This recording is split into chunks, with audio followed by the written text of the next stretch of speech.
Opinions and stories around the game we love, told by your favorite storytellers. Stay up to date with all things cricket. Subscribe to Cricbuzz's YouTube channel and press that bell icon now. India take on South Africa in the third T20I in Indore, which is an even smaller ground, AJ, with the belter of a pitch as much as we've seen so far with a few IPL games here and there and T20 games. It's a very small ground, short boundaries.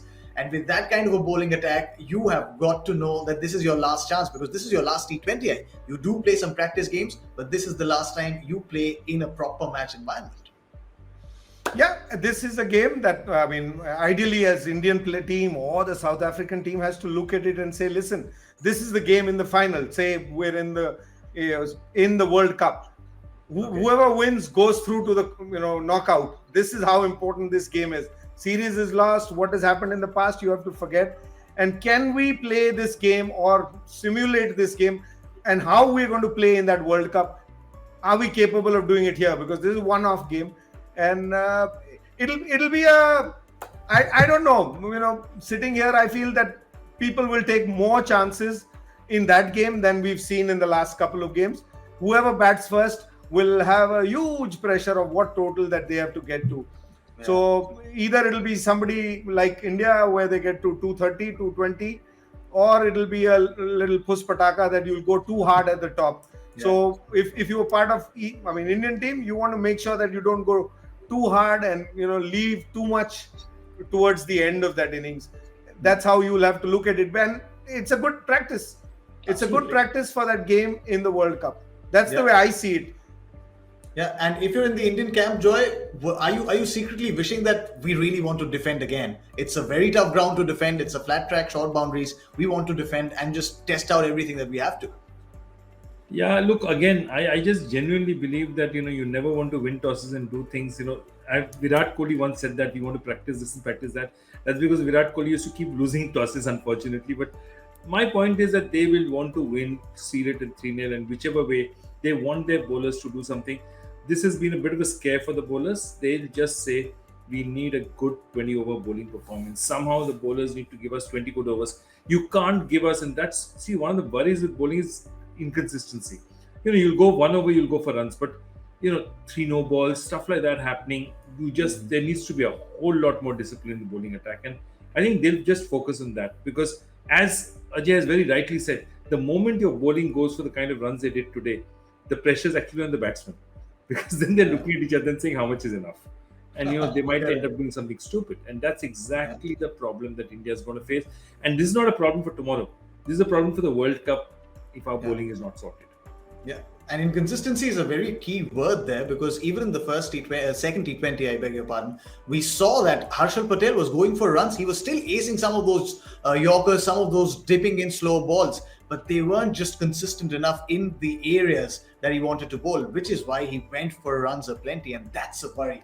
But AJ, if you have a look at India's squad, of course, you've got some players sitting out and the bowling has taken a beating. Do you make a change? Of course, there's no Jasprit Bumrah. Siraj has come in for him.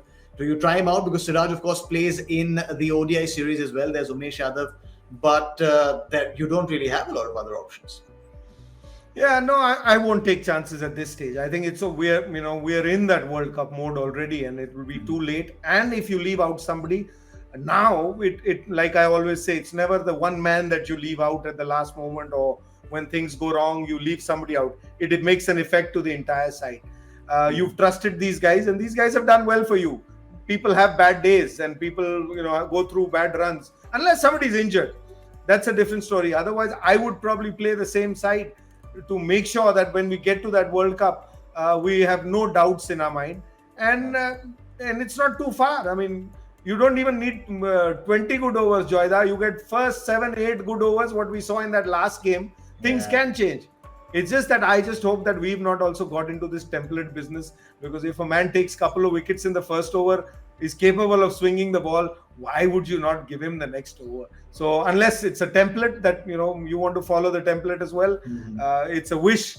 It's a call that captain and coach make, and I'll always back whatever they make. But it tells you, 5 days ago you bowled out a team. Understand conditions were different, things were you had to do different.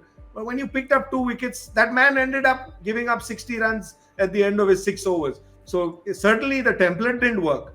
So it is about the top 5, 6, 7, 8, 9 overs. You pick up wickets, you win the game. Opposition picks up your wickets, they win the game. That is how this 2020 has worked for the last 15 years that I've been watching. People who worry about the last 4 overs end up in trouble anyway. We saw that today. With 240 as well. When you didn't pick up wickets through the day, they were scoring at 15 and over whenever they wanted. So I would feel that play the same side, but play differently. How you strategize, you need to do differently, because somebody who can swing the ball early, why would you hold him back? You have Harshal Patel at the end, and you are right. He is struggling at the moment, but I feel, he's coming back from injury. Give him a couple of games. वो guarantee card के लिए Quinton de Kock ने भी time लिया, KL Rahul ने भी लिया, तो हर्षल को भी दे देते हैं.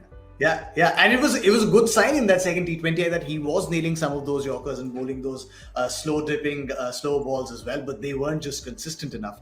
Now, Joy, you'd say Harshal Patel perhaps is that one guy who's looking at this third T20I and going like, this is my chance. I've got to ace it. I've got to execute my plans, and I've got to come out shining.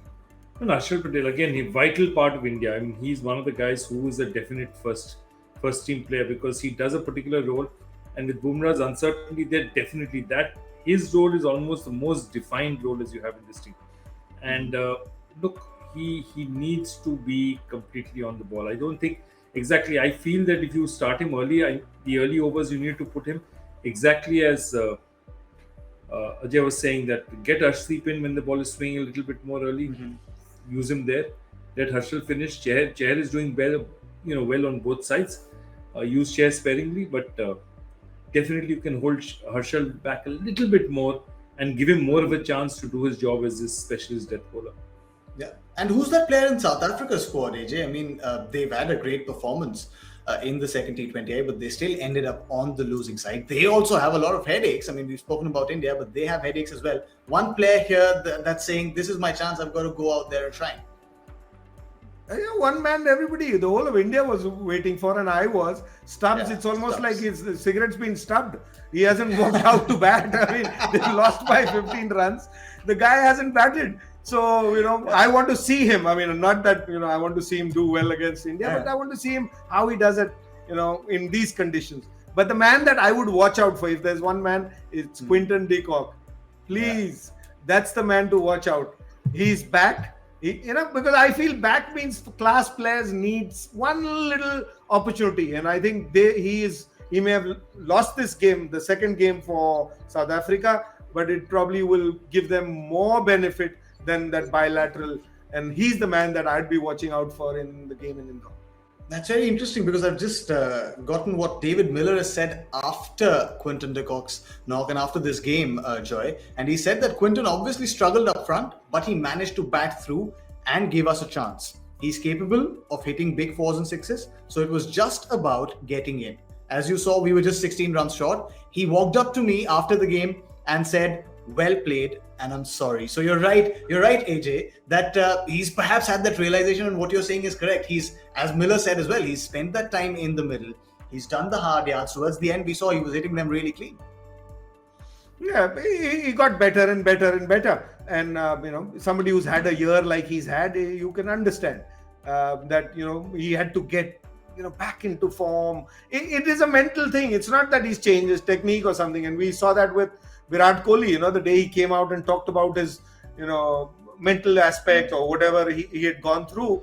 Things have seemed to have changed, because, you just start flowing again. It's not, you're not worried, you're not thinking too much, you're just playing the ball and what you need to do. And with that knock, I believe that, he'll be back. And if the wicket is good in Indore, which generally is, right at the top, the player is always in trouble. Don't forget, he got that 140 in that IPL, all by himself. So he's capable of doing that. So when you ask me which man to watch out, because the first man who walks out is him, watch out.